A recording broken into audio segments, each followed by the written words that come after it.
Hey, Spider Nation, welcome back to another episode of Spider-Man's Tangled WebShow. I'm Jonathan, webmaster of SpiderManFanRave.com, SpiderManFanRave.com.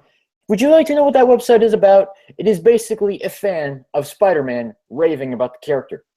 If there is ever a simple explanation for a website, that is definitely one of them. If you want to know more about SpiderManFanRave.com, head on over there. It's a really fun Spider-Man website. Anything you want, you can find over there. Tonight I'm being joined by James. What's going on, James? I'm just a little bit disappointed realizing the website is not a place where people can watch people in Spider-Man costumes dancing at a rave. But, no, just joking. But, yeah, I'm doing pretty good. Got a pretty sweet deal at FOA that I was telling John for the show where I was able to get, for like 40, about $42. I was able to get all 3 Iron Man movies on Blu-ray and all 3 Nolan Batman movies on Blu-ray, including, for people that don't see, this weird way how the Blu-ray has it where only Heath Ledger's on the cover. I guess to capitalize on his death. It's pretty weird. But anyways, so I got that today. Went to Buffalo Wild Wings, had a bacon cheeseburger. First they screwed up my order, but then they fixed it.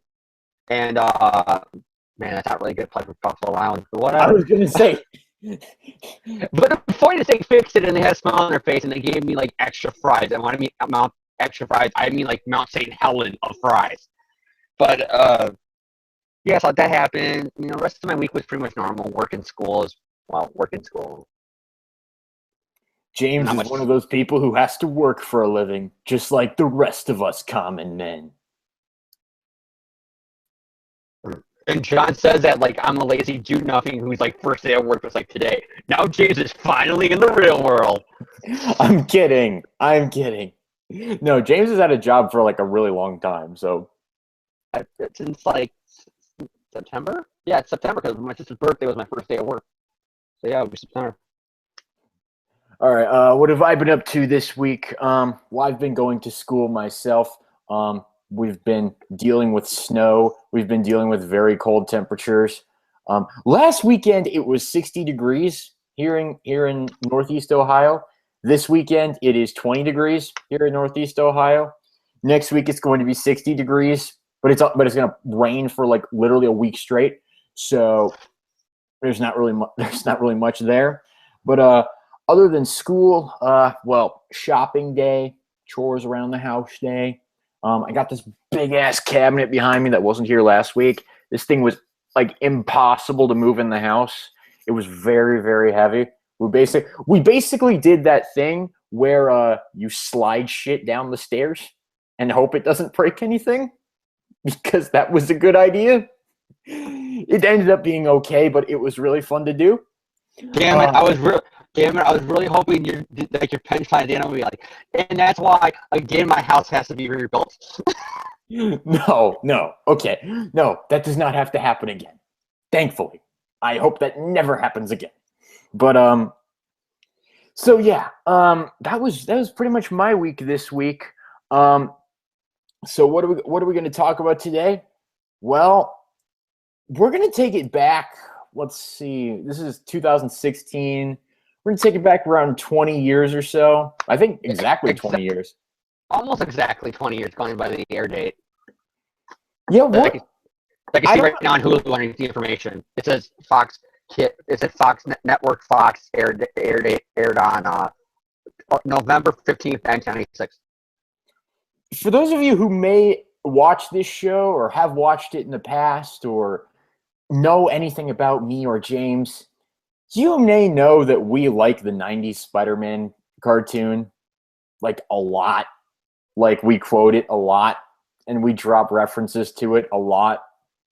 To be fair, a lot of Spider-Man fans drop references and quotes to it a lot. But this is a testament on how it is. That is a testament to the holy grail stature that the 90s cartoon has and how it is the pinnacle of good Spider-Man storytelling. Yeah, well, I said it.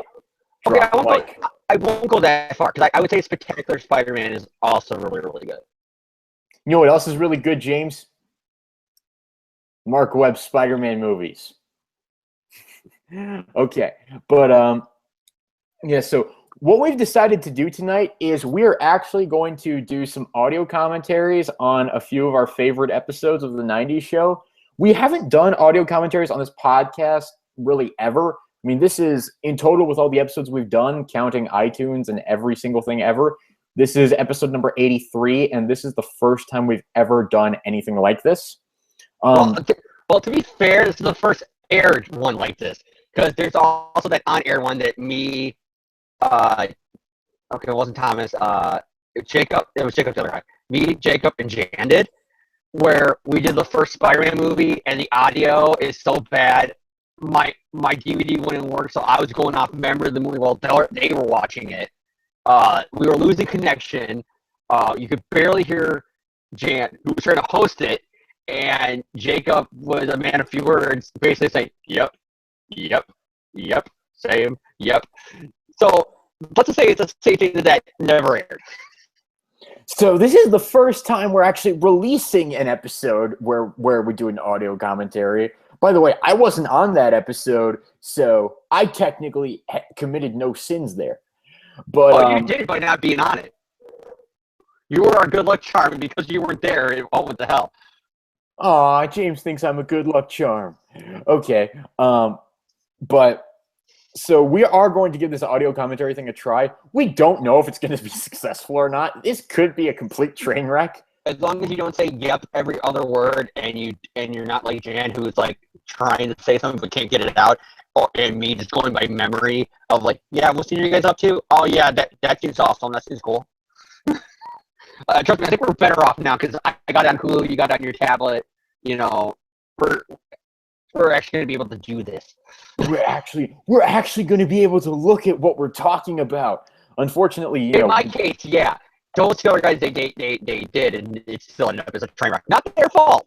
I said there was a lot of tech issues. You know, it was just all around a mess. And thank God, I think I gave John the file for that, because I think that was going to be our second episode of the commentary. It was that, and then the feed of our actual first episode that was also just as bad. And John, I think, nicely said, I can't play it for whatever reason, but I think deep down what he means is, I played it and it's shit, and I don't want to upset you guys. I never heard the commentary episode. I really, really, really want to hear the commentary episode. It's on that file I gave you. Unless I didn't download on there, and this is a new laptop, so I don't ever have it, so thank God that episode never aired. There's no copy of it now then, if you don't have it. Oh, I really, really want to hear that commentary recording. Trust me, it is bad. It is very quietly me, because my audio, because my computer, which is recording it, keeps on crashing. The DVD was scratched up the hell for, I don't know how it got that badly scratched. And it wouldn't play on anything. Like I said, Jan is like trying to control the show, but at the same time, he's like paying more attention to the movie than the show. So he's stumbling over his words as he's like watching the screen and talking. And then you had it. Oh, I can't want to say Thomas, but it was not him. It was Jacob. Who keeps going, yep, same Z's, yep, like every other word. And it was like, so we listened to it, and it's like, God. Shout out to our former panelists who we are now shitting on at the moment. I'm shitting on myself too, though, John. Because this was me the whole time. What scene is that? What scene is that? What scene is that? I don't remember that. Oh, yeah. What scene is that? What scene was that? I wish I could look now. I can't see that detail you noticed. What was that? What was that? Like, so literally, all three of us share the blame for that shitty episode. I don't. But, okay. So I said you do because you weren't there. All right, so what episodes are we going to tackle tonight? Well, we're going to tackle the one that everyone has never demanded.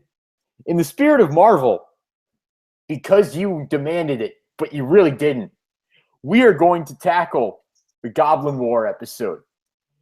It was an episode chosen by me because Jason Philip Mackendale. That is all the explanation you need, because it contains the single greatest scene in the history of cartoons. I like it because it sums up Norman's psychosis, where the whole thing's going down with, you know, the mirror scene. Like, that scene is like when I think the great Norman Osborn the Goblin classic, iconically, is that the Goblin's talking to him through the mirror. But for me, I just like a crazy guy talking to a scared girl. That sounds awful, but whatever. So we are going to dig into the Goblin War episode.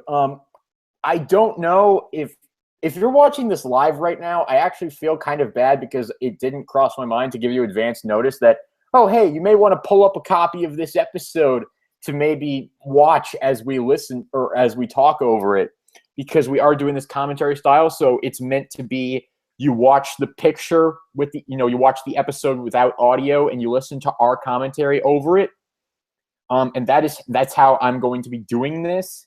Well, that's all. Well, to be fair, just because we're doing this live, there's a taped copy of this that's streamed directly to YouTube. So people can go back later with the episode. People can just pause us as we're talking right now. So this is your chance, people who are watching this live, to hit the pause button and go on Hulu or a video collection or a DVD copy they might have, legally or illegally, and just pop it in and watch these episodes. Yeah, so if you are planning on watching these episodes with us, we do recommend hitting the pause button, going and finding a copy of Spider-Man the Animated Series, the Goblin War episode, because that is also that is what we're going to be starting with. And just as a heads up, if you want to go find a copy of Spider-Man the Animated Series, The Return of the Green Goblin, we're going to cover that episode later tonight. So just, I guess I'll give you a little bit of advance warning now. In fact, I'm pretty sure that this is not technically Hulu Plus. I think it's the free Hulu that has the whole animated series. So literally, you can just, if you don't even have a Hulu account, and even if you do, just sign up for a free account for like a week, watch these 2 episodes, and then immediately cancel your subscription. And you literally paid nothing for these episodes. I know Hulu's getting mad at me, but whatever. All right. So if you are following us, we are going to start the episode. So James, if you'll just join me, we're going to start the countdown to hitting the play button so that we can do it at exactly the same time, so we're not in 2 different spots. So hey, let me hit it kind of in advance because, like I said, it's on Hulu, so I got to wait for it to load up. Okay. And I'll go back to... Okay, we're synced. Okay. I just had because I didn't want it to load a while, and I'm like, okay, just hit play. Loading up Spider-Man. Like, I don't want to be like that, so yeah, I'm ready. All right, so I'm going to hit the play button in 5, 4, 3, 2, 1, play. The opening. Spider-Man. Radioactive Spider-Man. I'll be honest with you. Like, this opening sequence right here, it really is like, it's one of the iconic songs that I think about whenever I think of Spider-Man music. It really is. And I got a question. Like, for these openings, are they different for Hulu? Because they got a lot of clips in here from episodes. Like this is the same opening that's on all 5 seasons on Hulu, and it has clips from episodes from the final season. Yeah, I think that it is the same opening. I mean, I have clips of like the Punisher in here, of Morbius. Yeah, of characters that aren't even regulars on the show, and it's just like, it seems a little bit odd to have those guest stars in there. And we just had the 90s logo, which it's so popular. They literally, like, I think a month or 2 later, were like, put it on the comic. Just to give a little credit here for the creative team, this episode was written, two of the writers on this episode, Robert N. Skur and Marty Eisenberg. Some of you, if you're Transformers fans, you may know them from series such as Beast Machines. And Marty Eisenberg was one of the head creators of the TV series Transformers Animated. We got supervising producer Bob Richardson, who worked on every episode of the show. We got Mary Jane and Peter, which every time I see them on this cartoon brings tears in my eyes, because even this universe, they're not saved from their love being together forever. Even here, it ends up with a goddamn... Okay, I'll stop. I'm going to stop here before I get angry. Girl, look at that body. Eddie Brock, he's got that LMFAO "Sexy and I Know It" song on in the background. I just love this. How Mary Jane is like going back through. Hydro Man makes sense. The fake father makes sense. Why is she flashing back to Venom? Is that just to remind you? Yeah, Venom's a Spider-Man villain. And then we got Hydro Man. Hydro Man. I'll put this out there. Hydro Man's one of my favorite villains from this show because he brings such interesting stuff. But it's to the point that when I started to get into Spider-Man the comic book and I went back and traced down some Hydro-Man comics, it's like depresses me because they made him such a cool character here on the animated show just with the Mary Jane angle. And in the real comics, he's nothing. He's a villain whose power is he makes water. He literally Hydro-Man. He sure is there. But yeah, what we just missed there actually was Peter Parker basically going through one of his many scenes where he says, maybe I should give up being Spider-Man. Nah, who am I kidding? It's too easy. And of course, right now we have some shady guy in the park selling the shady thing that he found at a pawn shop because that's a good idea. I just love this, how he's like, see, this press is the coffee maker. You just press this button, flip this switch, and oh my god, just open up a black hole. And the guy behind the counter is thinking, it's opened up the black hole that is my broken heart that it's not a coffee maker. And you got Peter like, hey, Mary Jane. Wait, we're a kid's cartoon, damn it. It's and of course she just buys the idea. Hey, it's big news. I have to go cover it. Peter, which makes sense. A black hole does open up in the sky. That excuse does make sense. Hey, every day it's breaking news. I'm a photographer for the newspaper. I know, but it's just like, hey, Peter, that's an anti-gravitational black hole that's sucking in all life. Maybe you shouldn't go and take pictures of that. And you go first. Here we are. There's the boy himself. That voice can mean only one thing: the Joker. I thought it was Luke Skywalker. No, it's a little bit too crazy to be the Joker, to be Skywalker. For people that know what we're talking about, Mark Hamill, famous Twin Powers. Mark Hamill famously played, Luke Skywalker in now 4 Star Wars movies. And he also in the 90s voiced the Joker in the animated series. And to me, that's the definitive Joker, at least voice-wise. And his voice is so popular. He's been in like DC animated movies, DC TV shows. They have dubbed over Jokers with his audio, live action shows, I mean. And he's the voice of Joker in the video games, like the Arkham games. And now here, he's the Hobgoblin. And so... Which I wouldn't be surprised if they just did that because they think of goblins as like Spider-Man's Joker. So like, let's get the same guy who's voicing the Joker on the same network, guys. Yeah, but here we have the Hobgoblin. And this is actually kind of an interesting scene right here that I noticed as I was like going back through these episodes before we did this podcast.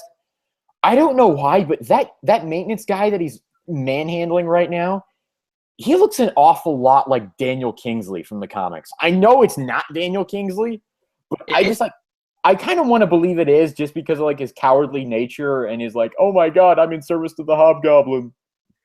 It might be though, because I don't know if the revelation that the real Hobgoblin was Kingsley happened yet. I don't remember when Kingpin lived. It's around this time. Hey, look, it's Two-Face. When I was a kid, I always wanted my Two. Oh no, are we losing James? I think James froze. At the same time, it could have been. What? Oh no! Oh, nothing. But and here we have the Kingpin, voiced by Roscoe Lee Brown, rest his soul, who is unfortunately no longer with us. And we also, and it's sadly not his fault, but this is the cartoon that made me not be a fan of the Kingpin for years because like I just never liked how he always got away with it because he's rich. Like it's a kid being taught the real world lesson in the 90s. It's like, wait, why isn't he getting arrested? Why is he trying to be a nice guy to everybody and able to get away with his money or just running away? He never gets his comeuppance. He's not a cool villain. And it literally took for the current Netflix show for me to finally give a damn about the Kingpin. Yeah, so here we have Kingpin and Herbert Landon. Two-Face. Because evidently Smythe wasn't good enough for the Kingpin. Here it comes. Here it comes. Jason Phillips and Felicia Hardy. Hey, she's actually Felicia Hardy in this. She's not the bitch in black, James. She's in character. I'm smiling because the animated series is where I judge where characters should be pretty much. Like, yeah. If you're gonna reboot people, make them at least like this. Oh, here comes the Harriet. literally the movies, the James Franco stuff is taken from this. Because in the comics, it's more just they dated for a while in college. Harry got addicted to drugs, and she's like, I don't want to date a guy who's addicted to drugs. It's over. And that was it. It was never this love triangle that this show makes it out to be. And later gets adapted in the Raimi movies. Yeah. And I got to say, because we haven't really talked that much about Christopher Daniel Barnes on this, like his voice specifically. I got to tell you, because I just want to take this opportunity right now, since we are talking about the '90s show and we're directly overlaying this this episode. Christopher Daniel Barnes is my definitive Spider-Man. I mean, I love Andrew Garfield, I love Tobey Maguire, Josh Keaton, all of them. I love them. Christopher Daniel Barnes, I hear him when I read the comics, and I think he is absolutely fantastic in what he does. He displays raw emotion with pretty much all of his dialogue delivery. He makes it believable. He makes me, he makes the character feel real. He brings authenticity and kind of relatability to the role. And I've always loved Barnes' voice. So James, I just want to get your take. How do you really feel about Barnes' portrayal of Spider-Man? He was my first Spider-Man growing up. I didn't read the comics until way later in life, and the Raimi movies didn't come until I was 12. The '90s show was literally my Spider-Man when I was a kid. That was it. And his voice was, for me, for years, Spider-Man's voice. And it's even to the point that even to this day, I read the comics like you. I hear him. I hear that with every character in this cartoon, in this series. I hear the '90s show voices. It's even as far as to Carly Cooper obviously isn't in here, but because she kind of sort of hair, kind of with the short blonde hair and the glasses, she kind of looks like Deb Whitman. That I hear '90s show Deb Whitman's voice in her, and that might be another reason why I find Carly annoying, because I found Deb Whitman really annoying on this cartoon. And so I did that. It's the same thing with the Batman '90s show. I hear their voices in the comics, and it's the same thing here. And just Barnes is so great. And here we have Norman Osborn, I think voiced by Neil Ross. I'm pretty sure. I think you are right too. And Ed Asner was in the scene earlier voicing J. Jonah Jameson. Yeah, and he really portrays the character. But the definitive Jonah now is J.K. Simmons, but before him it was Ed Asner in this cartoon. And also here in this scene we have Jennifer Hale as Felicia Hardy in the Black Cat. Just once again, I mean, this show really did a great job at taking Felicia Hardy, who was pretty much just the Black Cat. She didn't really have much of a civilian identity in the comics up to this point.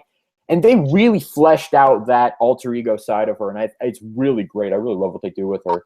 I think that in the early development, she was going to be Gwen. But once they found out with the censors, they couldn't do the death of Gwen Stacy. They're like, okay, then we're not going to do Gwen if we can't kill her. Hey, Felicia Hardy's also blonde. Let's make it Felicia Hardy the girl. And then, of course, I think that's what had happened there. Because if you see those early episodes, she's like the girl he's pining over in college. Oh, yeah. She is the main love interest of season 1, pretty much. And she's that way to every character. And, of course, here we have Norman Osborn flashing back to the Enter the Green Goblin episode, which was episode 4 of season 3. And this is one of James's favorite scenes, as he told me earlier.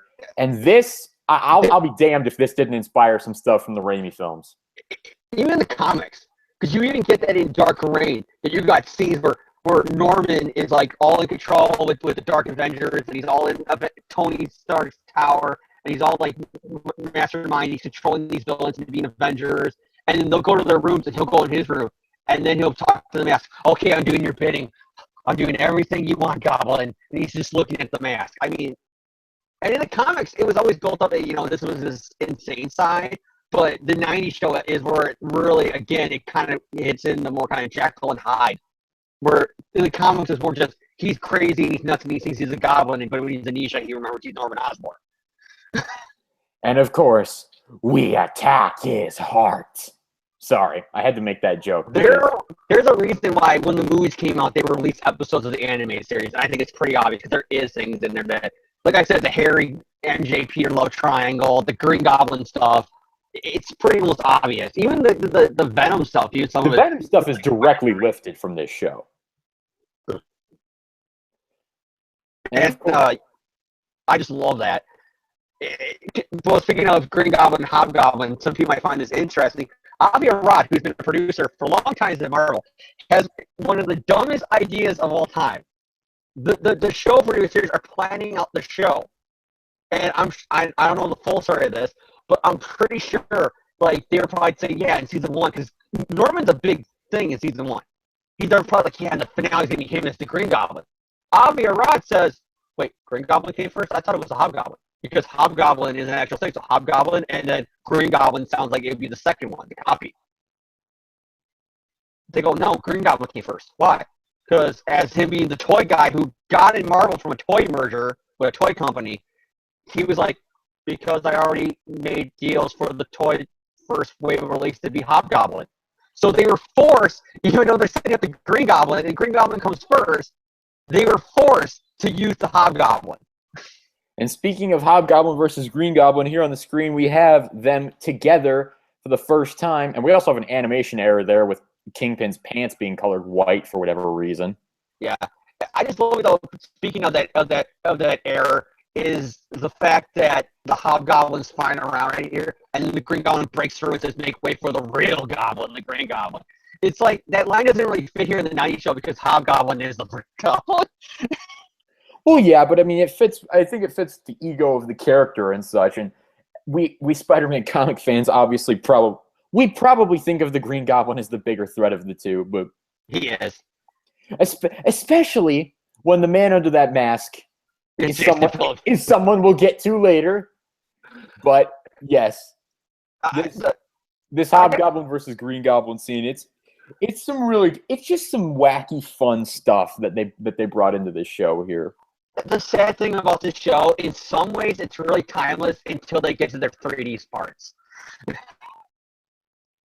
Like this chase. Yeah, I mean, you can definitely tell there's some 90s animation in here.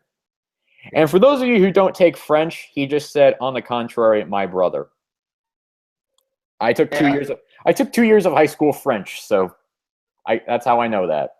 And speaking of for some reason, this cartoon having an even bigger glider inside the glider, you could tell that Avi Arad's toy thing really did have a huge impact on the show, not only with the Hobgoblin coming before Green Goblin, with the whole fact that there's a glider that connects to an even bigger Omega glider. I've always found that weird. Even as a little kid when I was watching this, I was just like, what? It was clear that it's like, okay, the Green Goblin toy and the Hobgoblin toy will come with a small little glider. But then you can buy this even bigger glider to connect with them, and the kids will buy it. It's pretty obvious that what they were going for. The toy. Which a lot of kids show, especially in the 80s and 90s, like Power Rangers. Okay, James. Here it is. The scene of the show. The scene of the show. But earlier in the scene, earlier in the episode, he says, "I'm letting her redesign these rooms." Why would he let her redesign it if his Hobgoblin lair's in the other, like literally on the other side? She might want to tear down the wall, so that's an idiot thing for him. What is this? Hobgoblin! And then you had to find this room. Why are you here? Really, Felicia? Jason Philip Mackindale, to be precise. Ex-Betty Crook, and now you're fiancé to me. The best part is she still is. Okay, comic book current one is the bitch in black. Can we just call this the dummy in black or this one? She's like, no, I can't believe that. He's on a goblin glider in front of you. He's cackling like a madman. You just found his secret armor. What more proof do you need? You can't even say shock. Because even towards the end of the episode, when they both get kidnapped, she still thinks that it's Jason pulling a joke on her. Oh, man. It's just... There's being in denial, and then there's being an idiot. She is an idiot here. And I gotta say, like, if the Green Goblin is trying to make life better for Norman Osborn, it's probably a better idea to, like, break into Hobgoblin's house and, with Felicia Hardy there as, the big daughter of the billionaire philanthropist, but then not spout out your connection to Norman Osborn in front of said daughter of billionaire philanthropist who could easily tell the media. Yeah. Just saying. That was also a really weird, interesting twist they did. Because in the comics, it was just Felicia's dad is a supervillain, and here she's the rich girl. Which again makes you think that they were going to make it being Gwen, and maybe they're going to say that he was a retired police captain, and that's why they were rich or something like that. And of course, how do we get Spider-Man into the scene? Oh, we'll have him swing around town and say, "Oh, hey, maybe I'll go check Oscorp." Great job, writers. And I love how this scene. Ironically, I was watching Dark Knight when I got the Blu-ray, and the Alfred line about some men can't be reasoned with, bought, bullied, or borrowed. Some men just want to watch the world burn. That line really fits with the Green Goblin scene, where Philip Magdal's like, "Hey, I'm the second richest guy in this universe, just behind Kingpin. I can give you anything you want. Just free me. Not even Felicia. Flee him." And the Green Goblin's like, "You really think I'm doing this for money? I'm just doing it to help Norman." Wink, wink, nudge, nudge. Not telling you it's because I am Norman. And you know, we've said this on the show before. Jason Philip McIndale is a pussy. He really is in this scene. It takes nothing to get him to whine like a bitch, and it takes nothing to tie him up. He is so weak. This show parallels the Batman animated cartoon on the same network at the same time. Because in a lot of ways, just like the Batman cartoon took Batman villains that weren't going to appear in the movie and said, "Hey, we're actually going to give these guys compelling storylines and arcs and motivation and secret identities and everything that are going to make you care about them that maybe are different than just they're a villain for villain's sake." And a lot of those characters like Poison Ivy and Mr. Freeze, their origins from the cartoons are now their definitive origins in comics and movies and everything with the characters. And it's the same thing here, which is awesome because they took Jason Philip Magdal, who in the comics is a joke, and they were not going to make Ned Leeds the Hobgoblin because they already have Ned Leeds in the Bugle thing, so they probably said it doesn't connect dots with our Ned Leeds in the cartoon, that we want to be working at the Bugle to be also be the Hobgoblin. So what do? Well, okay, we'll just use the Mechindale version. That's the current one the kids will know. But we'll actually make him an interesting character you care about. And then make him a pussy by the end of it. And I love this scene, too, how she finds that he never really cared about her at all. When she goes, "Did you even really love me?" He's like, "Well, I love that you were rich." I've experienced. That's basically what he says. He's like, "I love you for your power, your beauty, your money." She basically says, "I was going to be a gold digger for your money. Let's be honest, honey." And then she says, "I'm like a black cat, bringing bad luck into everyone's path." I feel like that's a reference to something, but I can't put my, I don't know, I can't place it. I'm so kind of confused though. We just saw Felicia Hardy hugging and crying on top of a Hobgoblin. I mean, on top of Spider-Man. It's just so weird to see now that she's like, "Die, die, die! What's that twirling?" And of course, we have the typical supervillain exposition, the Green Goblin. Yeah, and the whole "he lives," which again, to bring back up the Batman show, one of the weird shades of this animated cartoon was fit with was the fact that Fox Kids really hit the hammer on Spider-Man for some reason. End credits. Yes. It really, like, they really hit you over the head on this cartoon with, censorship on the fact that they couldn't kill people, they couldn't use real guns. And the Batman animated show had the same, kind of thing with the censors, but because I think they were Batman, they were able to get away with a little bit more like, well, guys, it's like they said, it's a period piece. It doesn't make no sense for guys that dress up like the 30s and 40s having guns. They're laser beams. Okay, we won't show blood, a lot, but if,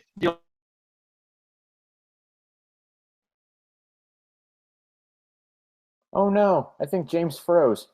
That's unfortunate. but we'll read between the lines, make it out like he can kill people. Like, it's read between the lines that he kills people, and he's a Joker, he's going to kill you. You'll see people get Joker toxic, and Batman going, "Oh my god, he might kill them." And Batman stops the Joker. We just don't see Batman saving the people from the Joker venom. And so they kind of got those ways to get around it, where Spider-Man anime showed they're like, "Okay, Batman, you're Batman, you can do it. But Spider-Man, we got to get really strict on it." And that's where we enter in this whole limbo, black hole thing, which is only here because we can't kill off characters. So we'll say they got sent to limbo. All right, now we are going to tackle another episode. We've finished the Goblin War 1, so we're going to give a few minutes to just get your switch over to other episodes. We're going to tackle Return of the Green Goblin in season 4. We will give a little bit of setup as to where the show has taken us in between now and then. Obviously, the end of the episode that we just dealt with, the Goblin War, which, by the way, why don't we give our overall thoughts on that episode? It's good. I really enjoy it. I'm like, here's the thing. It's stupid as hell. It's really stupid. It has its moments. Like like I said, the animation's not timeless. You can spot when they're reusing shots, and you can spot the CG 3D really place now in modern 2016, 20 years later. And of course the Felicia Hardy dumbass moment because it's a kid's show, so of course you got to spell it out for the kids that yes, he is the Hobgoblin, and they had to use Felicia to get that point across, so it makes her look like an idiot. But at the same time, it's fun. You can't deny that wasn't fun. Yeah, I mean, like, it was. I really enjoyed that episode. That Felicia scene's classic. It's really amazing. It is a true masterpiece of art. And but that's not my favorite scene in the episode. My favorite scene is the Green Goblin Norman scene. That's just iconic when you think the Harry. If you want definitive Norman the Goblin, it's like watch the first Raimi movie and then watch that episode. You get it right there, the whole split personality Norman, Green Goblin thing. But my favorite moment, though, is when Peter tells Mary Jane, I have to go.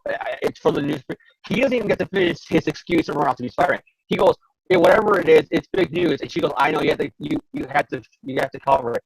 But be careful, Tiger. And she looks down, and that's my image of Peter and Mary Jane's relationship. He has to go out and save the day. And she's worried about him. Because even though Mary Jane is a strong, independent woman, she still has heart. She's still a human, and she still cares and loves this man. And she doesn't want him to die. She still worries about him, but she knows that he has to do it. Oh yeah. So, I really enjoyed the episode. It's fun. Like that's really all I can say about it. It's fun. There's some great voice acting. There's a lot of fun. There's a lot of fun banter. It's pretty good. Now for Return of the Green Goblin. We have, obviously, at the end of Season 3, both Norman and Mary Jane are lost in a time dilation portal, and Spider-Man doesn't know what happened to Mary Jane. So he spends pretty much all of Season 4 moping about the fact that Mary Jane's gone, for pretty understandable reasons. Mary Jane! And so... from these episodes. And so we lead up to this point. And Peter has moved in with Harry as kind of like a support system because they both miss Mary Jane very much. And plus, Harry's dealing with the added loss of losing his father as well, who he doesn't know where his father went. And so all of this stuff is piling up. Anna Watson doesn't know where Mary Jane is, desperately wants her niece back. Peter and the Black Cat, because Felicia became the Black Cat earlier in the season, they've had kind of a relationship, but the Black Cat's gone off to bang Morbius in Transylvania now. And so that brings us to Return of the Green Goblin. Can we be honest about Felicia here? She was the subway train. Every man had a ride in her at least one time in the show. All right, then, James. Well, she did. She was with Flash, Peter, Morbius, Jason Philip McAdale. I think there's even other people. I think even Harry, they would make a joke in the first episode that they at least went on a date or two, her and him. All right, so we're all going to start the episode in a second here. So I'll just give you all a minute or two to just pull the episode up. James, when you're ready, give me a thumbs up or whatever. I'm ready to go at any minute because I literally clicked out the end credits the last episode and went straight to the Sunny Blue. All right, so for the rest of you, we're gonna hit the play button in 5, 4, 3, 2, 1, boom. Wonderful opening credits again. Spider blood, radioactive spider blood. Spider blood, Spider-Man kicking Lizard in the back. Because do you know what band did this opening? Wasn't it Joe Perry from Aerosmith and like a few other people? But yeah. And I love how they did a wink, wink, nudge, nudge to him, and like the the Black Suit episode. Venom episode. Yeah, because Peter's like, make me like the lead singer of Aerosmith, and then when he turns into him, you hear. They played the theme song right there. And when you're a kid, you don't. Okay, they said the lead singer of Aerosmith. I mean, the lead guitarist of Aerosmith, and then they play the song. And it's kind of weird, but now do you know the truth? And this wouldn't be his last time doing Spider-Man, because on the first Raimi soundtrack, the whole band with Steven Tyler and all of them did a variation of the '60s theme. And now we have Harry, classic drug trip. I mean, nightmare. When the moon hits your eye like a big goblin bomb, that's amore. Oh man, Norman's anti-gravity. We have Gary. I don't know how to pronounce his last name. Gary Imhoff as Harry here, and I want to point out this scene right here of the goblin holding him. You're next, boy. We saw that exact shot 15 seconds ago. I know. I was just like, wow. I just never get why he has the dream about the Green Goblin, because as far as he knows, his dad's disappearance had nothing to do with the Green Goblin. I guess it's the Green Goblin in limbo, controlling him like Freddy Krueger style, I guess. He says, "You're next, boy." James, cocaine's a hell of a drug. It was LSD. Whatever. But yeah, we got Gary. I'm not sure if I'm pronouncing the name right, but Gary Imhoff is Harry Osborn here. Does a really good job. Fun fact to bring up about this episode, where we have them going to Oscorp. Oscorp was actually, this is the first continuity in which the name Oscorp is actually used. In the comics, it's Osborn Industries. And so whenever you hear Oscorp in the movies or in other cartoons or anything, it comes from this cartoon. It's not an original comic creation. Which is, like I said, you can say that a lot. Like I said, I bring up Batman animated a lot. But because there is parallels, how a lot of things from that show became part of the comics and later movies. And the same thing here. And of course, Harry is seeing his father in literally every shiny object ever. I mean, like, this scene is like Spider-Man's 2 ending, almost. Avenge me! No! Only here it makes a little more sense. Yeah, it's not just like, we don't really know if Willem Dafoe in the Spider-Man movies is actually a ghost, or if Harry's just that screwed up in the head. But it's not even that. Harry doesn't even know that Norman was a goblin. Remember, don't tell Harry. He doesn't find out until he finds the goblin crap in the house in that scene. So it had to be Norman's ghost. Me? What? Why? Why are you talking to me? Maybe subconsciously you were looking for me.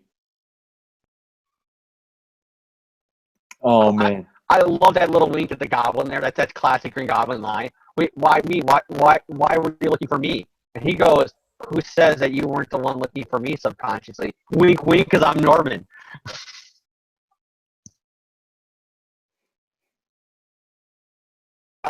He takes the goblin serum. I just love this. The way they did it here is actually pretty cool.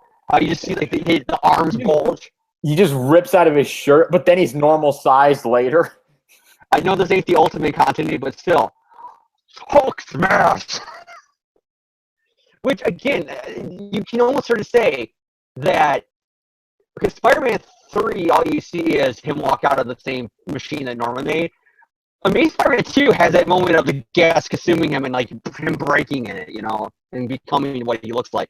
So again, you can almost make that connection. Here we got the Punisher, or I like the joke you can call the I'm Vigilante Man, because he's like literally nothing like the Punisher from the comics. Why?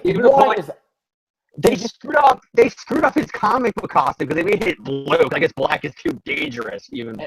And you know what? It's just like bring this up. Why is the Punisher in this episode? It's just like there's literally no reason for him to be here.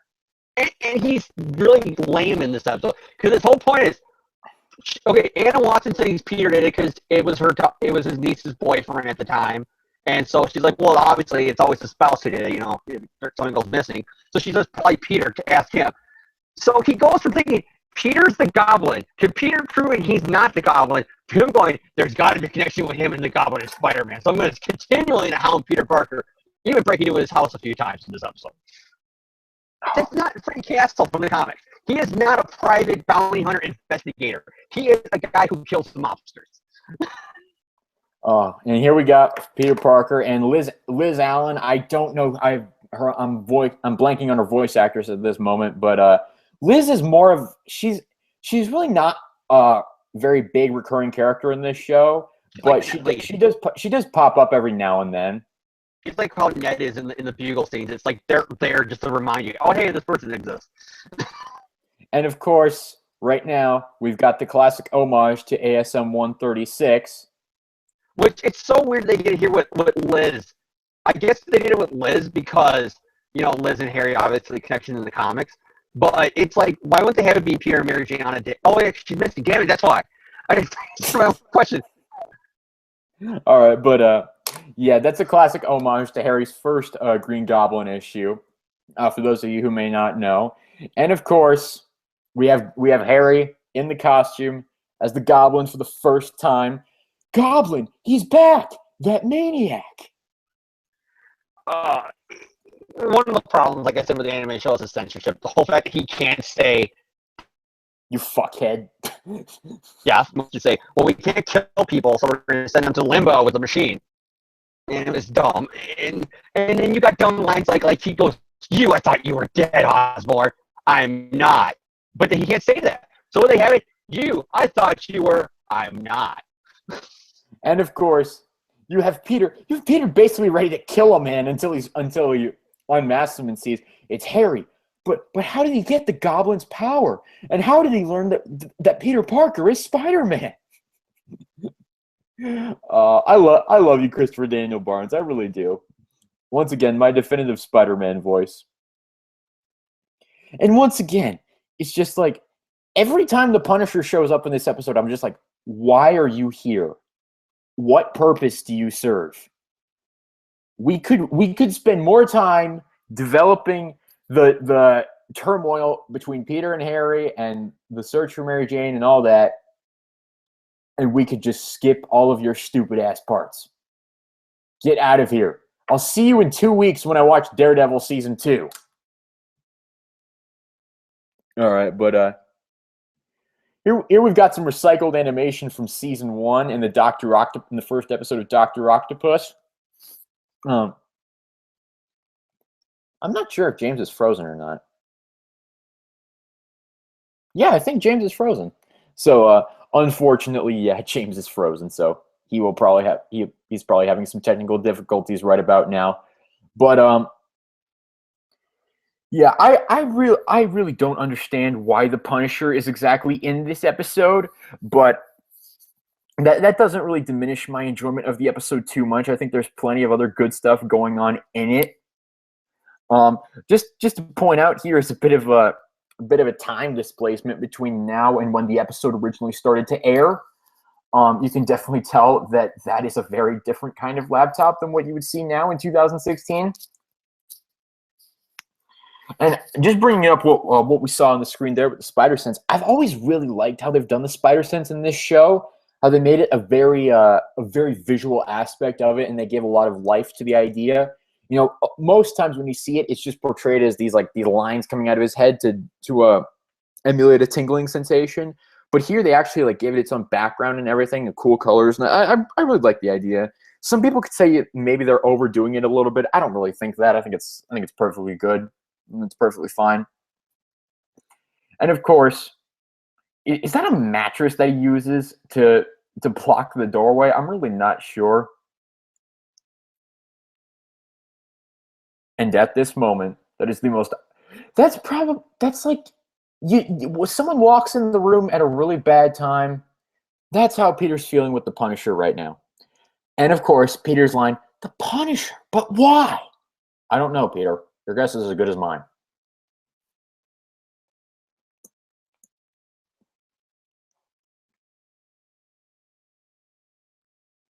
All right, I'm letting some things play out on the screen right now. Apologies, I'm not always talking over the scene and just letting some things play out as the episode continues to go on.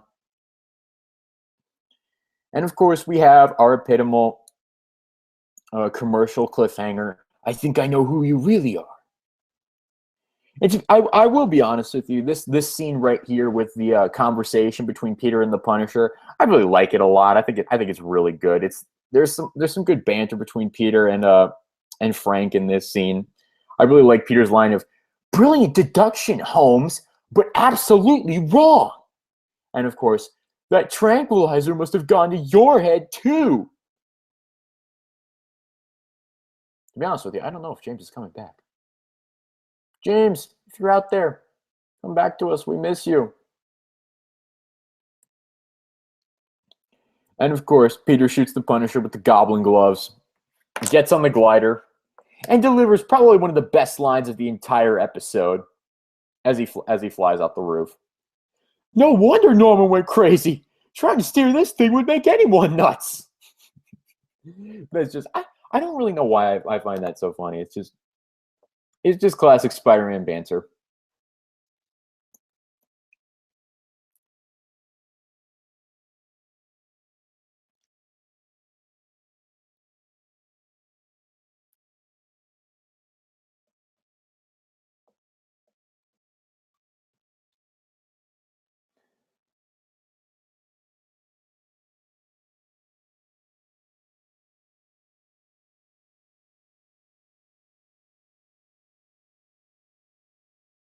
All right.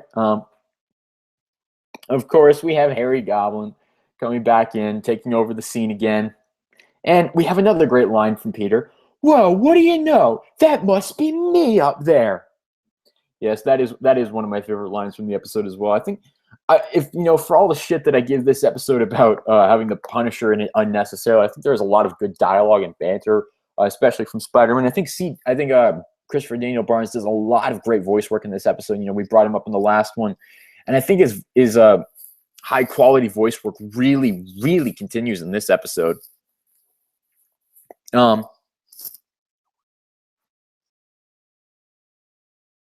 Please tell me. Okay.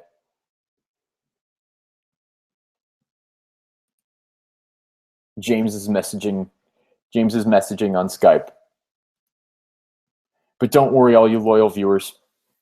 The tech problems will be resolved.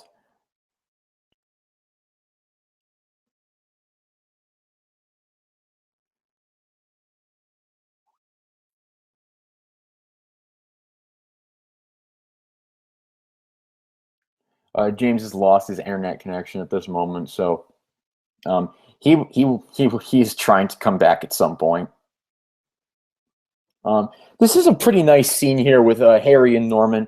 It's trying to contrast the differences between them, but it's also showing the very blatant similarities in how Harry has taken on a lot of his father's traits that maybe he hasn't even realized he's taken on.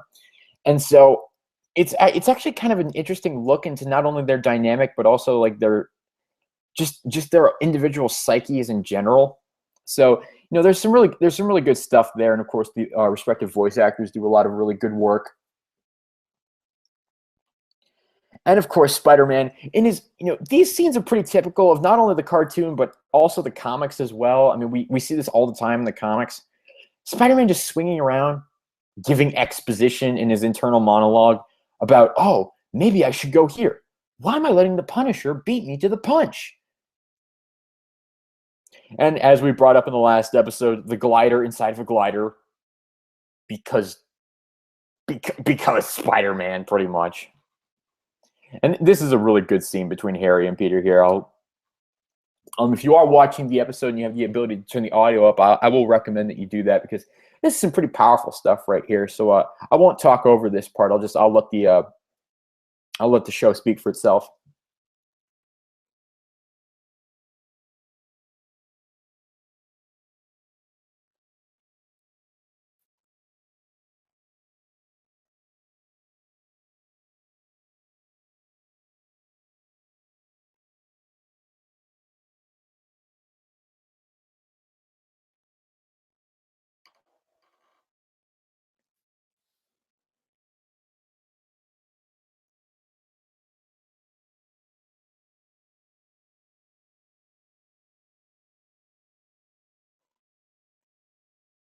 And that scene, this whole moment here is just, it's really powerful, and it really does hit in the heart, because it's just like Harry is so devastated to learn that his father was this, basically this serial killer, and this horrible, awful criminal. And it just, as we see it, just completely, it sends him over the edge. And Harry was already teetering on that point, and he's been teetering on that point for quite a while, especially since the middle of season 3 when he and Mary Jane broke up. So it does really feel like a natural progression of not only the character, but the plot in itself, and it feels organic. It doesn't really feel forced in any way. And when I say it doesn't feel forced, the same does not apply to that Punisher entrance. See, even Spider-Man, he's just like, why are you even in this episode? Why are you here?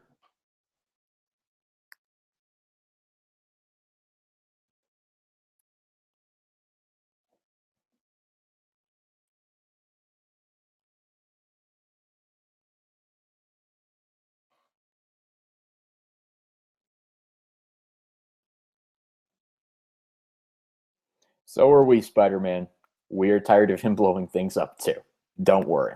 We are definitely more than tired of it.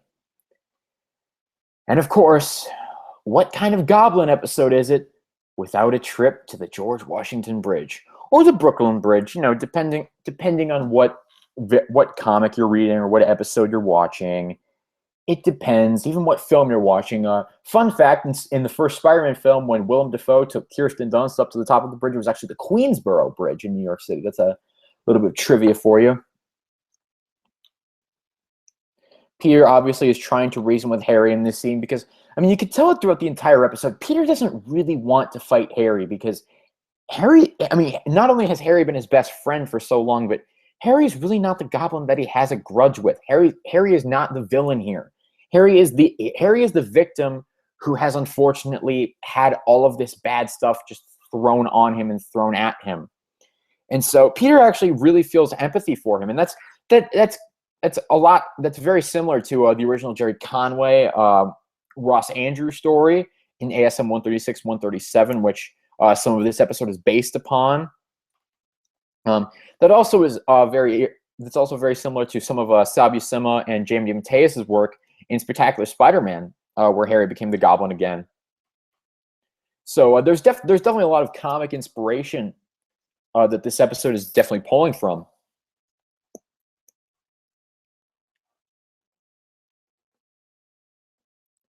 And this is the moment the Green Goblin looks on from another dimension.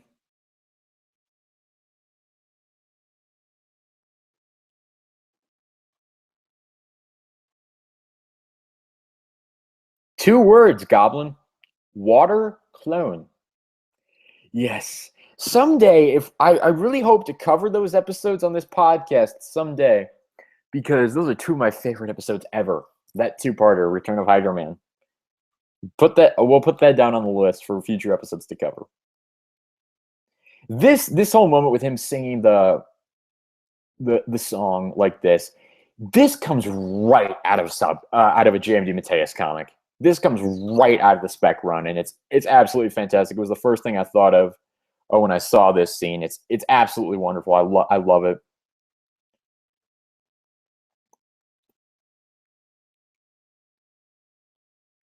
Mary Jane. Wow, he says Mary Jane, and he's not screaming it at the top of his lungs. Warren, where the blazes are you? Mary Jane, oh, it's so good to see you. Hey, why are you all wet? I'm not all wet. You feel liquidy. What's this? You'll find out next season, Peter. You'll find out next season.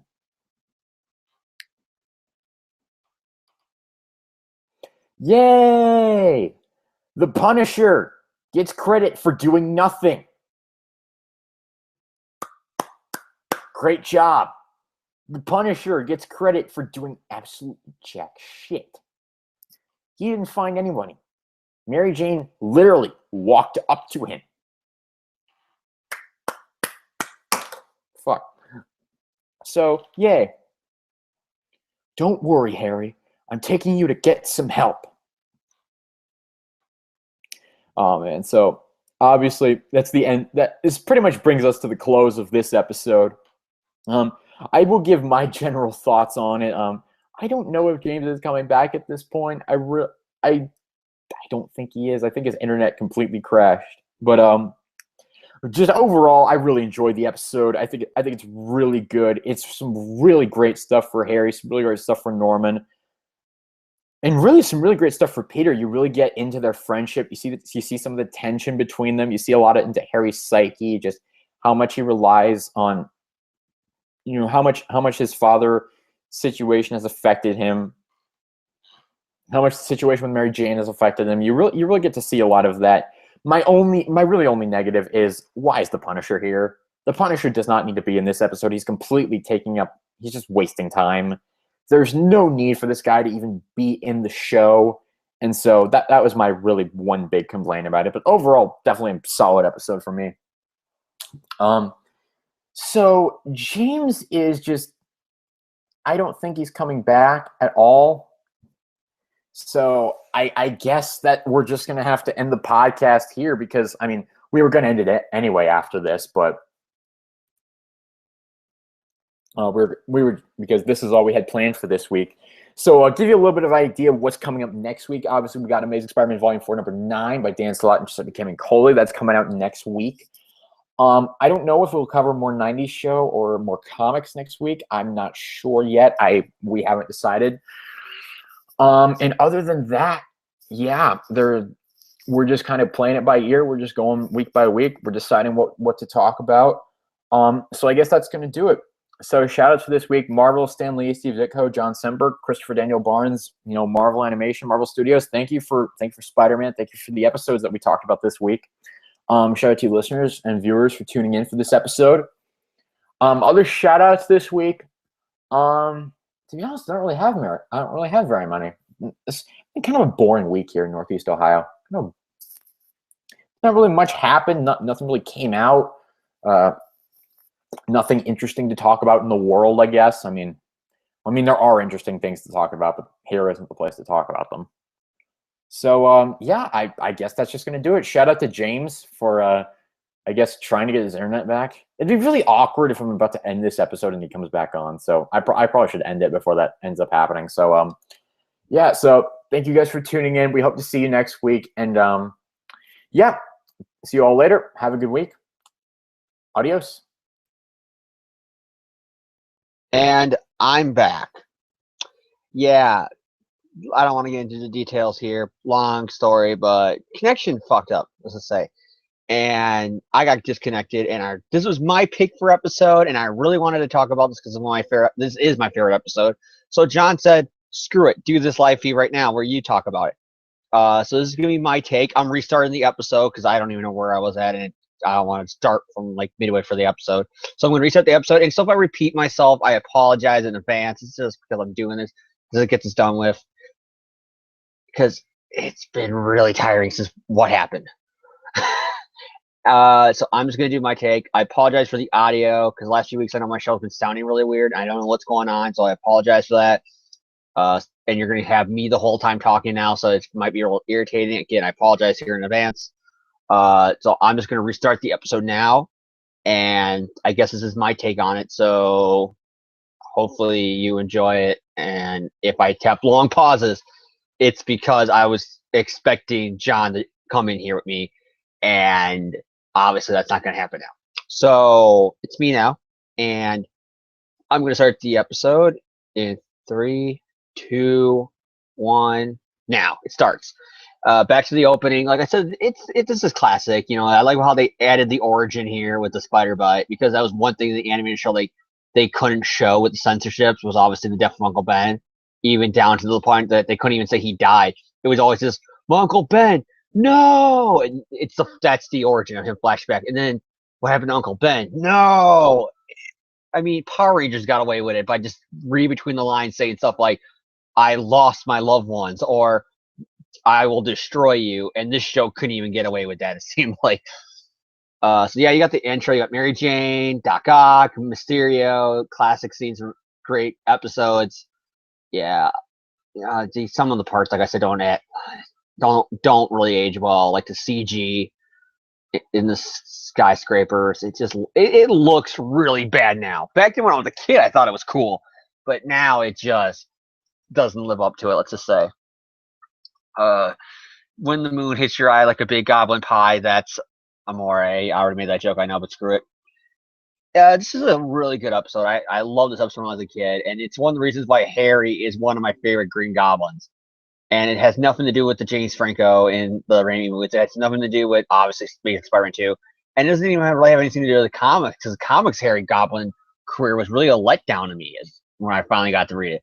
When I think Harry's the Green Goblin, I think this. This is what got me into Harry as the Green Goblin, and I have my beefs with the scene, because why is he dreaming about the Green Goblin?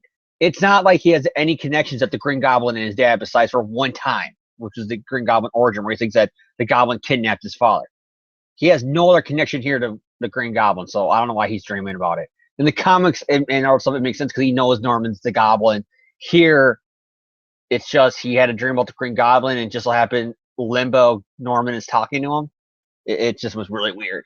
But still, I like it how it plays back to the scene from the earlier episode that me and John did the commentary about, with Goblin in the mirror talking to, the Osborn. It's really well done, I think, and it really gets into the psyche of Harry Osborn with the Green Goblin. A lot better than, like I said, I think the comics does. Way better than Ultimate what Ultimate Hobgoblin. Better than Franco and Amazing, and I mean in the Raimi movie, and then of course in the Amazing series, Green Goblin was hit or miss, I think. Here's the Hulk smash stuff where he's going to the janitor's closet. Yeah, it's just really weird to me that they did that. That they did the whole Hulk smash thing. It's weird to show it that he's becoming Goblin and strong because he's breaking out of his clothes. It's really weird when I was a kid, at least, and it's before the whole Goblins being hulking monster in the Ultimate line. But it's kind of cool though how Harry, like I think I said earlier, he's all like, "Why are you?" Well, we got the flashback right now where he's flashing back to the Green Goblin's demise, and it's was really kind of cool, I think, where he says, like, "Why are you after me? Why were you looking for me, Goblin?" And he says, "Who's to say you weren't looking after me, young Harry?"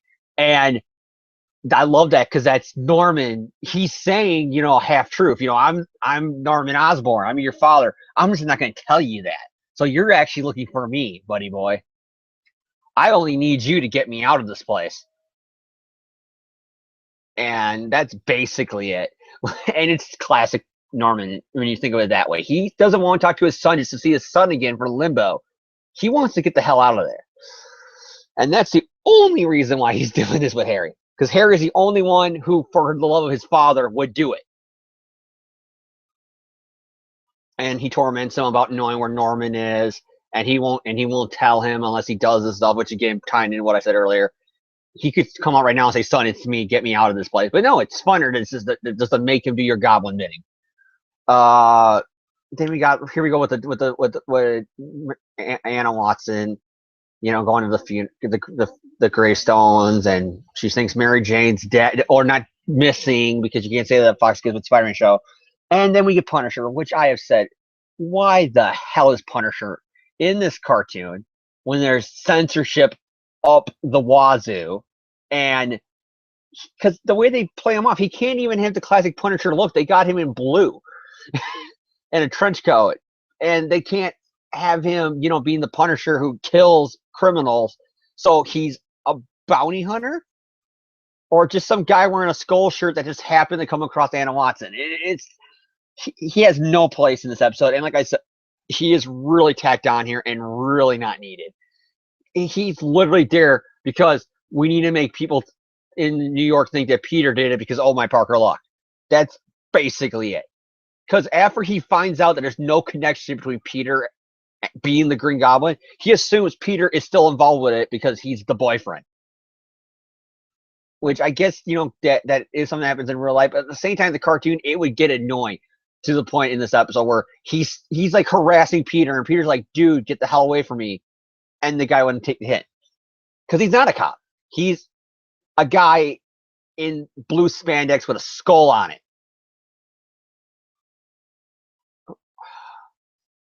it's just I hated Punisher on this cartoon. Now we got, like John said, the recreation from the Harry first appearance in the comics, which I screwed up saying why wasn't it Mary Jane and remember the whole Limbo thing.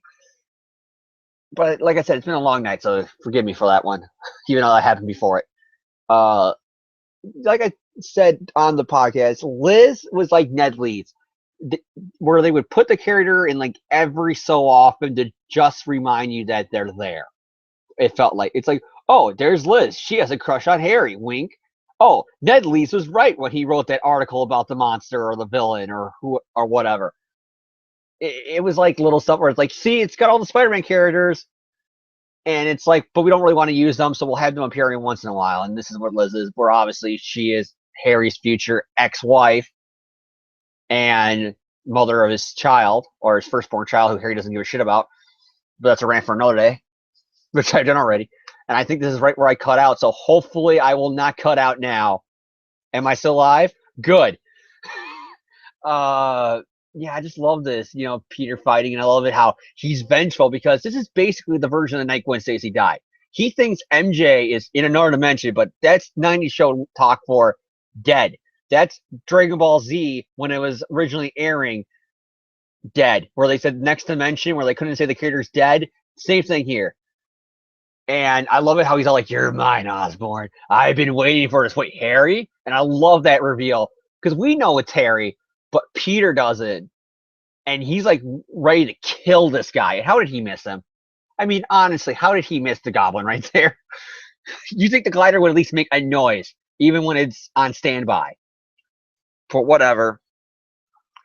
And it's classic, of course, Goblin, Harry getting yelled at by Norman, where he's like, "Why didn't you kill Spider-Man?" And he's like, "Well, I ran out of bombs." And he goes, "Well, you ran out of bombs. Well, get more." And of course, it sets up more of the Punisher, because that was Peter and Harry's apartment together.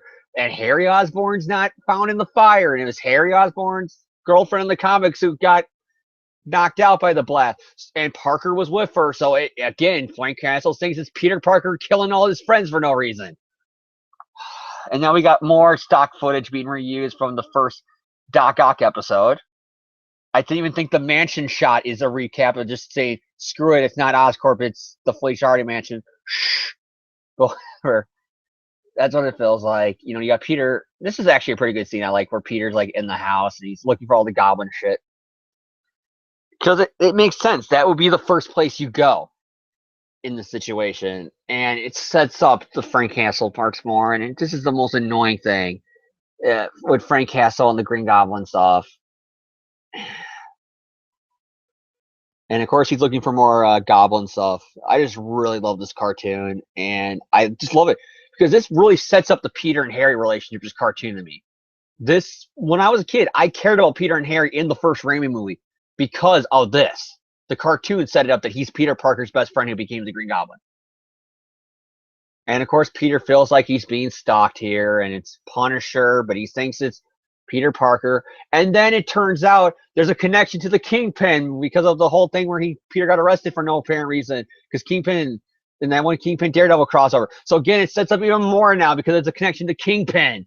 It's just like, God damn it, Frank Castle. You're not a private investigator. This is stupid to throw him in here. Especially when you can't have the Punisher act like the Punisher. And of course, Peter's going to incriminate himself by being in the Goblin Lair, who has a beef with all these people, the Green Goblin. So he connects the dots, despite ignoring the fact that the Green Goblin also has a beef with Peter in the cartoon. But this just set up something that happened to me in real life, where back when I was in high school, a friend of mine was getting catfished, and we were all at a party. And because I would misspell a lot of words, and I still misspell words, I'm really bad at typing. She thought it was me, because the person who she thought was a guy, but the texts were weird, and she never met the guy, and she started freaking out it could be some perverted guy. But then she thought for some reason it was me, and confronted me at a party, thinking it was me pulling a sick joke on her, only for the guy to message her on AIM right then and there. And I had to quote the line from the episode in this moment where he goes, "Well, it must be me up there," because I love that because that moment where Peter's like, and it's like, yeah, tell them that's Frank Castle. Well, what do you know, Einstein? It must be me up there, and I said that to her too because she was taking it out of me, thinking it's me, and I had no idea what she was talking about. And all of a sudden, the guy messages her, and I go, "Well, what do you know? That must be me who messaged you." And I don't even think I think she found out later on who the guy was, but or I can't remember now. But all I know, it was weird because she for some reason thought it was me because the guy misspelled words in his text, and I misspell words when I type. So she connected that dot to me and confronted me there at the party, only for the guy to message her literally right then and there when she's questioning me. And it wasn't no Scream thing where I'm there and somebody else is tweeting for me. It was literally not me, had anything to do with it. And now I forgot that they gave Frank Castle rockets because we can't have them kill people, but missiles are totally okay. And of course, Peter's on the glider, which I love the line he says here where it's like, "Man, no wonder Norman Osborn was nuts. Riding this thing would drive anybody crazy." I love that. And more of the crappy CGI. But man, this cartoon. When I think Spider-Man, like I said, before I got into the comics, before the Raimi movies, this is what got me into it. The reason why I gave a damn about Peter Parker and Spider-Man and his characters, and why I became a fan of them. Here's the just what do you know? That must be me up here. Here's the scene where that line comes in. I love it. Sorry, I had to pause for a second to hear the line. I just love that line. But like I said, this cartoon is like what got me into the character. I wouldn't be here right now if it wasn't for this show. I mean, this was on Fox Kids, the same network that had Power Rangers and Batman. So 2 years later, after both of them premiered, here came Spider-Man. I remember getting the Happy Meal toys, collecting the old 90s toys. I don't have them anymore. But I used to collect the 90s toy. I had Happy Meal toys. I watched every episode. I bought the video game, which is classic on the PlayStation. The sequel, yeah. But then again, they were kind of censored because of 9/11. But still, the sequel was, yeah. And I watched the first movie because of this, and I bought comics because of this. Like I said, one of the crazy things about comic fans is we hear voices when we read comics, but that's because you're reading it and you're imagining what the characters sound like. And like John said, when I listen to the Batman animated series, it's what I hear when I read the comics. And with Spider-Man, it's the same thing here. Like the Dev Whitman thing I said earlier. I know I'm repeating myself, but it's like that's how far it goes. Dev Whitman has slight similarities to Carly Cooper, so I hear her voice because Dev Whitman, besides her one issue during Civil War, hasn't been seen since the 80s. And this is what makes me care about these characters. I care about Harry Osborn because of this show.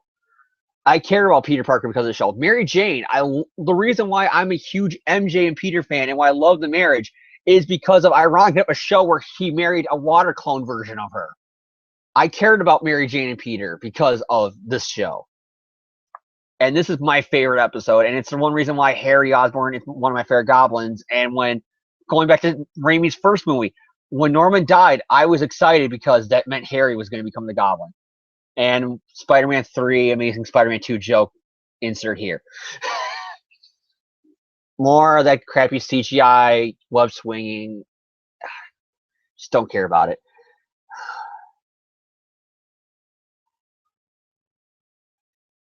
I love that how he's like, he connects the dots to go to Oscorp now because he's like, where else would a goblin, where would an Osborn go besides their home away from home, which is Oscorp? I love that. And here is the climax. Here is the moment of truth where Peter Spider-Man tells him the truth. And I love this scene. And I love Harry's reaction to it because that's the way it should be. Harry finds out the truth about Peter and the Goblin, and he still loves his father, and he wants to prove himself to his father so much that he's willing to become the Green Goblin and murder his friends and family to get the love of the man who will, even if he murders his friends and family, will still not give a shit about him. And I love that. And I just love his reaction, how he goes through shock, and then Peter thinks that he's consoling his friend, and then he starts to laugh, and he says, "Sorry for what? For making me realize that I'm the true Green Goblin." And I love that. I just love this part. I'm sorry if I'm quiet right here, but I love this line. I love his face here too. Just how he looks with his eyes and the shadows and the twisted evil look that he has on his face. I love this.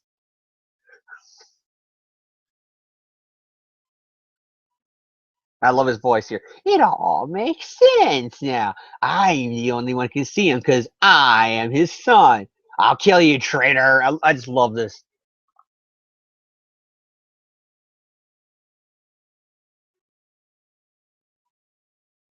And it's classic Parker luck. Not only was he hoping that his friend will come home with him and snap out of it, it drives him even more insane. Oh, and here comes Punisher again, who's like, Spider-Man, I know there's a connection between you and Parker. And then Peter's like, oh, fuck this shit, dude. Leave me alone. And he's like, 10-second delay. Rockets, stun rockets, because I'm Punisher and I can't shoot people with guns, so I have stun rockets. And detonators, because we can't say bombs on Fox Kids 2. I mean, even Power Rangers couldn't say bombs. They had to say detonators. And then you got stock footage explosion because the show was cheap. I love this cartoon to death, but it does not hold up well in some parts. I just don't like Punisher in this. He's the one character who you think they shouldn't have used once the censorship crap got hit on them hard. And I love how he goes, of course, to the bridge. You can't have a goblin fight against Spider-Man. That's personal, not on top of a bridge.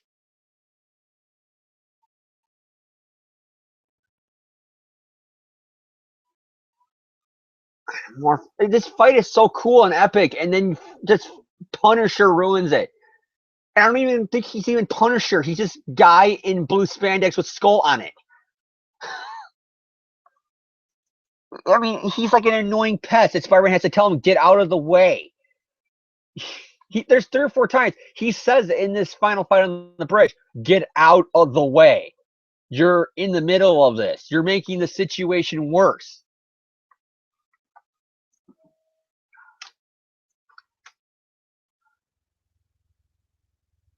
And I love this too, how Peter has to knock Harry down in the water, and he's like, not again, Mary Jane. And that line by Norman, I love that. Oh, he's like, you know what, Harry? I think you really are a son of mine. And then Harry laughed because it's like, I'm finally getting your approval by trying to murder my best friend.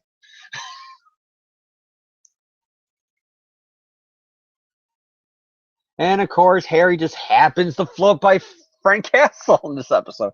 I love this episode. Just the Punisher moments are really bad until you get to the final one. That's actually pretty good. And then you see Green Goblin in limbo, and a redheaded woman just happens to walk by. And I love Norman's reaction to stock footage Mary Jane behind a building. I'm not kidding you, it is. But I love his reaction of, what the fuck's going on here? She got out, but I'm still here? That's not fair. And I love that how he's freaking out, because his whole motivation is to get out. Sitting in a tree, MJ, MJ, MJ and me. I just love this moment, sorry. And then his line of, your friend Osborn is a few pumpkins short of a pumpkin pie. I just love this part.